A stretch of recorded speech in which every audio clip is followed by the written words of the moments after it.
Hello everyone, my name is Clantis and welcome to the Iron Bars on my True Crime YouTube channel. So having said all that, let's get into today's case, and it's the case of Asande Baninzi, an 18-year-old serial killer who gave an excuse as to why he started killing due to abject poverty.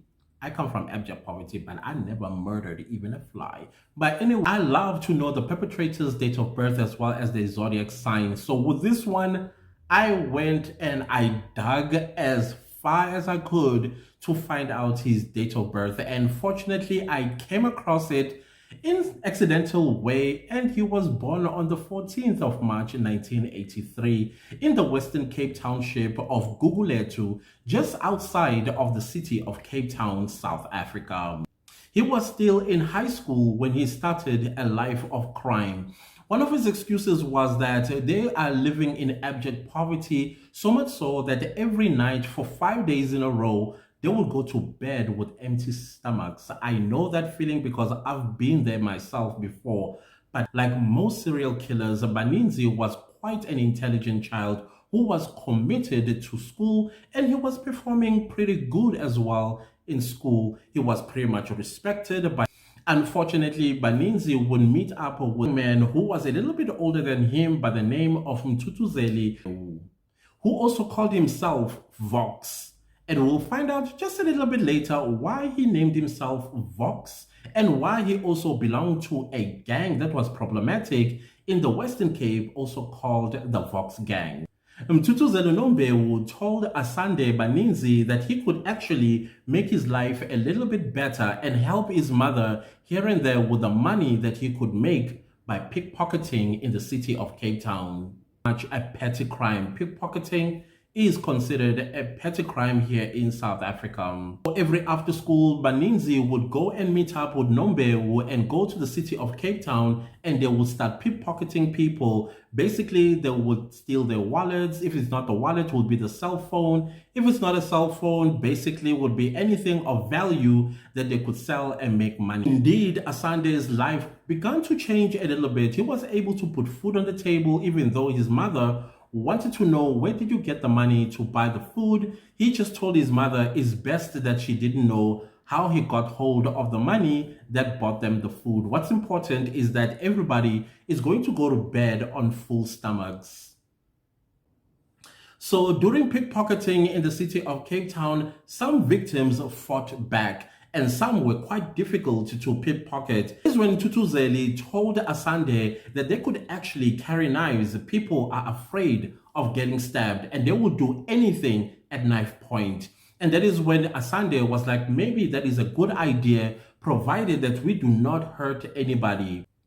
So in the criminal world in Cape Town, the word spread around amongst gangs that were roaming the streets of Cape Town, terrorizing communities by housebreaking, hijacking, as well as other kinds of crimes that were heinous, heard about Baninzi and Nombewu.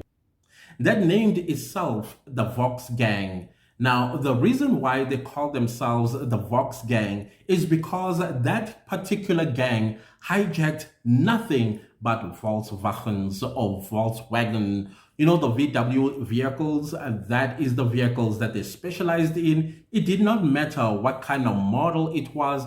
As long as it was a VW, they went for that type of car. And unfortunately, the heinous crimes that they were committing while they were busy hijacking these cars are unthinkable. When Asande Baninzi and Nombewu joined the Vox Gang, the gang was involved in hardcore drugs. There's this popular drug that they used to use in the city of Cape Town and surroundings called Mandrax. Now, I will not go into describing this drug because none of us wants to get demonetized by giving you a description of this particular pill and how it's used. So we shall pass.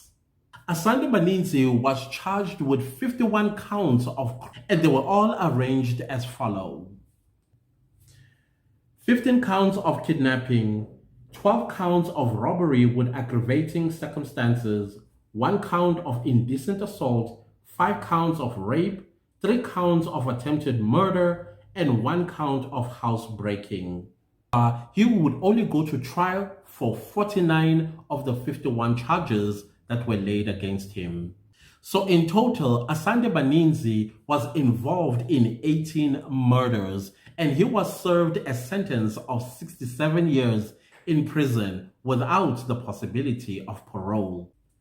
And I just got this new information that Asande Baninzi was also sentenced to 19 different life sentences, totaling a whopping 189 years in prison.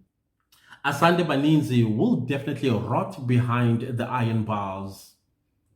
So if you stayed up till this point of the video, you are an awesome human being. Please give this video a like, subscribe to my YouTube channel, and turn on the bell notification so that you do not miss out on any of my new true crime stories. Share this video far and wide to anybody that might enjoy true crime stories coming from South Africa. Thank you for watching, and I will see you next time with a new true crime video. Goodbye.